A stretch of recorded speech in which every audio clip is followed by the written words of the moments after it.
Let's talk to Ronnie Chopra. He's the Chief Global Strategist for Horizon Stockbrokers. Very good morning to you, Ronnie. Good morning. Okay, we've got three markets, all different markets today. Let's kick off first of all with the Euro-US dollar. Time frame since March of last year. Onward and upward, or? It seems to be fairly onward and upward. However, I think the euro is extremely overvalued at the moment. Overvalued, in terms okay.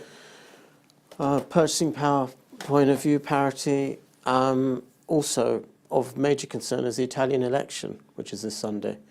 And that seems to be being ignored by the market. And there is a fairly strong right-wing bias in Italy at the moment. There's no clear leader amongst the candidates, so we don't know. There's a lot of uncertainty. And that doesn't bode well for the euro, in my opinion. So I see the euro coming off a little bit. It has come back from 125 to around the 123 level, but I can see it going below 120, especially if the election result on Sunday is negative for the markets.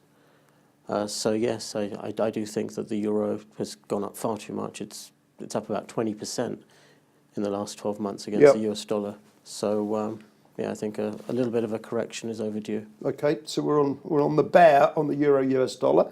Let's move on to Trinity Newspapers.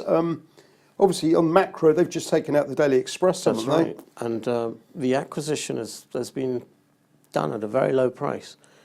I was surprised to see the price-earnings ratio of Trinity Newspapers International of Robert Maxwell fame, who you remember clearly. I remember clearly.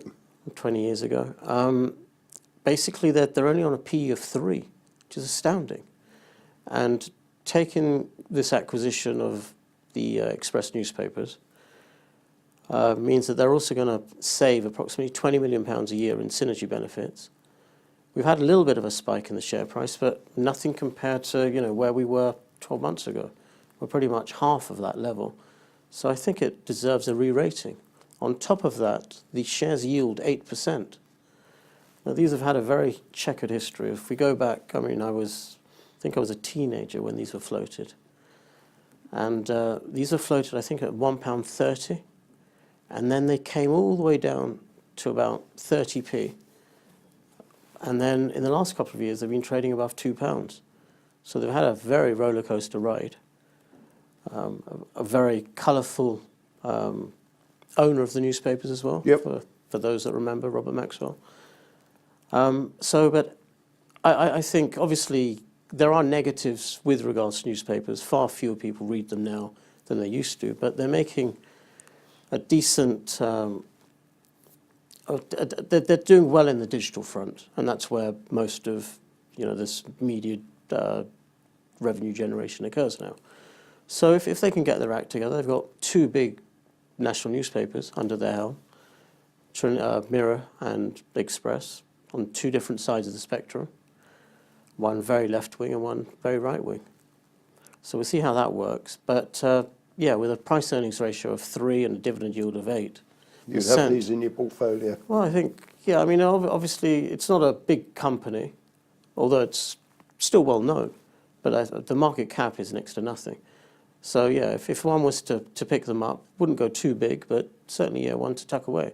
Okay, let's wrap up the segment with the Italian MIB. Obviously, you've mentioned about the Italian elections. What are you thinking about this index? Yeah, again, the uncertainty surrounding the election just kind of baffles me that the MIB is so high at the moment. They've had a really good run in the last 12 months or so, coming up from just above 18,000 all the way to 24,000. And they've slipped back a little bit to around the 22,500 at the moment. But they seem to be a little over-exuberant, overconfident with the result. And with so much uncertainty surrounding the election, I'm surprised they're so strong. Also, we have Ray Dalio, one of the biggest hedge fund billionaires in the world, extremely short of the Italian market, banks in particular, as you say. And so, again, I think you're kind of betting against someone like Ray Dalio, even though the markets are relatively high. We don't know who's going to win the election. There's a very strong right-wing bias in Italy at the moment.